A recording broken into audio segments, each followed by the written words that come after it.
Nothing hasn't already been said about Star Wars of being the most influential pieces of media to ever exist in the film market. Even me just saying that doesn't scratch the surface in terms of how influential it has become. And it's kind of a big deal even nowadays, even with all of its questionable choices that it seems to go for in terms of keeping the Star Wars franchise alive. And it all seems to center around the now former president of Lucasfilms, Kathleen Kennedy. After 14 years of running Star Wars, she's finally stepped down and allowed the position to be open to now President Dave Filoni, who has also worked on Star Wars The Clone Wars and a few episodes of The Mandalorian, as well as a few episodes of Avatar The Last Airbender. But we're not here to talk about him, we're talking about Kennedy here. After her stepping down from the presidency of this department of Disney, it seems as though a lot of people are very relieved at that, especially considering how big of a mess she's already created in the Star Wars franchise as of late. And I'll admit, it has been pretty messy and kind of lackluster ever since release of Force Awakens. And it's only been even messier from that point on. But how big of a mess did she create with one of the most influential series of films in cinematic history?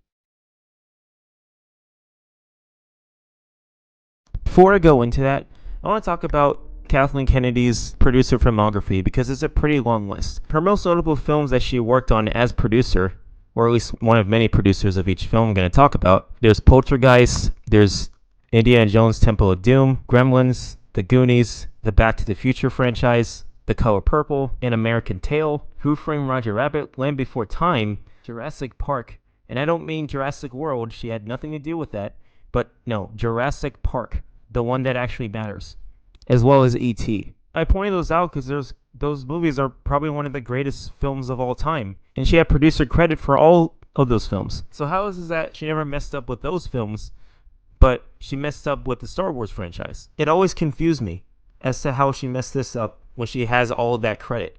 I think maybe it's because she's the front runner producer as opposed to being secondary in her past work, because that's where she was set in all those films I mentioned earlier. She wasn't exactly a head producer of any kind. So I'm guessing the only thing she did was just show up to work and talk about things. I might have given her credit, I guess. But let's go a little bit further by talking about the Star Wars franchise and where it stands now. Or at least where it used to be. So Force Awakens was the first entry of the Kathleen Kennedy trilogy, I guess what people call it now. Now, we really had no evidence or knowledge as to what was going to happen prior to this film coming out. In fact, a lot of us were pretty excited about it being released, especially considering since Revenge of the Sith that came out in 2005, there wouldn't be another film from the Star Wars franchise until 10 years from that point. So whether or not we were going to like this film, we were excited either way. And when we actually did see it, we found similarities that were way too common that what we were used to. In fact, it's almost as if it was copy and pasted in a sense.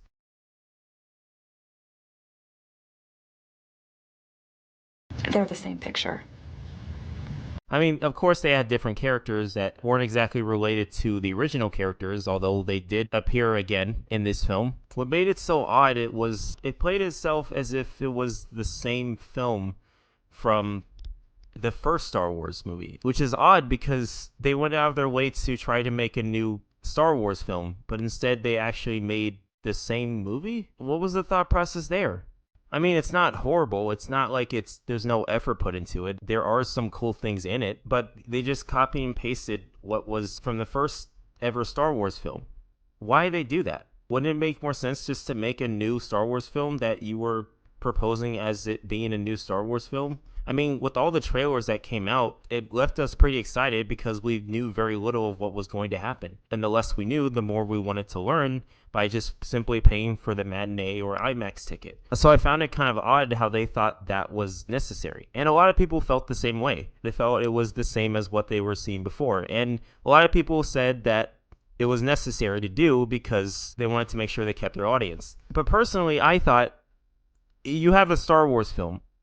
You literally have all the freedom to do whatever you want with it, especially knowing it's an expansive and vast universe where anything can be possible. I don't see why you couldn't take advantage of that. But again, I guess they just wanted to play it safe. It's kind of what left people disappointed in it. If The Force Awakens were to disappoint a number of people, but still give people a little bit of hope when it comes to the Star Wars franchise, The Last Jedi pretty much destroys that. It left a lot of people split based on what was being done, and a lot of people blamed Rian Johnson, who was the writer and the director of the film, which was incredibly unfair because he's a great director himself, who had made great films previous to this one. Bad Head Production kind of just led him astray, because clearly he makes a much better film with the Knives Out trilogy, so he's far from a bad director, obviously. We all really know who's to blame here with this. It left audiences so split that Rotten Tomatoes gave it such a high score in comparison to what the audience score was. Usually that would be the other way around, but this time it's like this, which I found pretty odd. Personally, I don't hate this movie. There are some weird things that do happen that I kind of agree with in terms of being bad, but I feel like the good stuff kind of overshadows it just a tiny little bit, where I can kind of forgive it just a little, and I can safely say they can move on to the next film, which I guarantee you people would still watch either way, whether they hate it or not. Either way, it was definitely a weird installment. Not the absolute worst thing, but definitely one that destroyed hope for what people wanted in the franchise. I will give it some form of credit. At least they went out of their way to actually take a risk in terms of where they can go with this, but it's hard to say if it was really worth it. Either way, a lot of people were split on it, and it's hard to say where things would go from here. So those last two films weren't exactly what set the stage for what people thought about this current franchise. The Rise of Skywalker would definitely solidify people's disdain for it. This is known to be one of the worst Star Wars installments of the franchise in its own history, and it definitely deserves it. This is probably one of the messiest installments of the entire series, and while I didn't entirely hate this film, I didn't exactly enjoy it as much either. For one, the last film, The Last Jedi, ended off with only 14 of their army and a broken lightsaber, which is their biggest line of defense. They had really no way of survival, and the chances were slim, and against an already bigger army of their enemy. But literally in the next film, it starts off with the army already present from the rebellion, and Rey's lightsaber already fixed, with her using the Force under supervision of Leia, who also happens to use the Force. That was also a weird thing in Last Jedi. But I found this transition very odd, because that's how The Last Jedi ended, with their army being diminished and their lightsaber being broken and almost to the point where it's unfixable. But yet in the next film, everything is already fixed. And I'm just wondering, how the hell does that become a thing? How is everything fixed all of a sudden, off screen? I feel like there's a whole piece of the story that we're missing here that needs to be addressed. But throughout the entirety of this film, they never address it. And it honestly just made me think that they stopped caring at that point. And it genuinely pissed me off. I know it's kind of a small thing, but you're going against an empire that wants to destroy everything. Don't you think I would like to know how they build that army in the first place? How is that something you think you shouldn't address? It's just ridiculous to me. Why not have a story in between The Last Jedi and Rise of Skywalker where they're looking for new recruits to part of the rebellion, and Rey goes out of her way to find who constructed the lightsaber so that they can fix the damn thing. Or replace it, whatever. Those are things you need to address with what's going on here. You can't just skip over that and expect me, or anyone else who watches this shit, to just brush it off. It doesn't make any sense. That is a whole piece of information you're just gonna sweep under a rug as if it doesn't matter.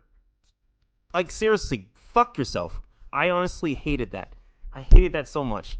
And to top it off with the whole thing with Finn rebelling against the stormtroopers after working for them, and then finds other people that have done the same thing. This was my brother's idea, by the way. Like, why couldn't he try to convince the other stormtroopers to do the same thing with them? Like, that would have been pretty cool. Like, not the way they did in Rise of Skywalker, where they're already converted. I mean, he goes to the stormtroopers themselves and tries to convert them away from the Empire so that they can fight against the Empire. Regardless, none of what happens in this film makes any damn sense, and it only becomes more face-palming when they bring back Palpatine. It's like, why do you have to bring this guy back?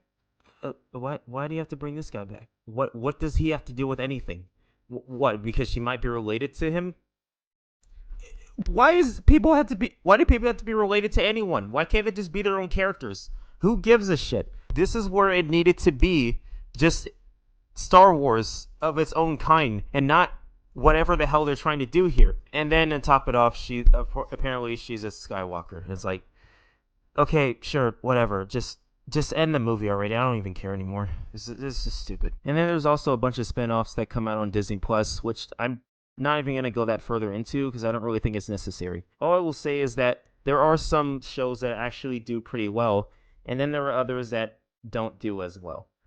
But what they do have in common is that they all seem to center around what happens in between the new trilogy as well as the old trilogy. And that's kind of where they messed up here. The reason I say that is because I'm not sure it's what people wanted to see in that regard. I don't think people wanted to see things that happen within the timelines of where the original stuff happened. The ultimate problem is that they're trying so hard to bank off from the nostalgia of the original films by keeping within those timelines. But I don't think that's what people wanted to see. I don't even think they cared about what was currently given to them, especially considering the fact that they're oddly similar to the original films. I think what people wanted was just to move forward. They wanted to move on from this timeline. I don't think they care about this stuff anymore, and neither do I. They wanted a more expansive version of what they've already seen, filled with things they haven't seen before. The closest thing we had to that was Star Wars Visions. If you've seen the animation anthology, those are filled with stories of situations that we've never actually seen before in other parts of the universe that we've never seen before. And I think creators inspiring themselves from that benefit much better, giving us what could have been a fantastic bit of story if they were to expand in any of those stories from that series. But instead, under Kathleen Kennedy's command, they were forced to play it safe and keep things the same. And personally, I want to see more of what it could expand on, but it didn't seem like anyone was allowed to. At the very least, I want them to just swallow their pride and understand that Visions has done a hell of a lot better than any of what this $1 million franchise installments have done. I guess with her out of the picture and with Filoni taking the stage now as head producer and president, it's hard to say what this franchise's future is. And I say that because I don't know if people are going to care enough to want to see this fix. I think people are just wanting to move forward with something else entirely. I mean, when it comes down to it, it's not like Lucasfilms has to do with Star Wars all the time. They can probably make whatever they want now. But the same goes with Star Wars itself. It's such a big and expansive universe. You could probably make whatever you want. It's such an expansive universe. Like, there's no limit to what they can do. But I guess time will tell in terms of what will happen.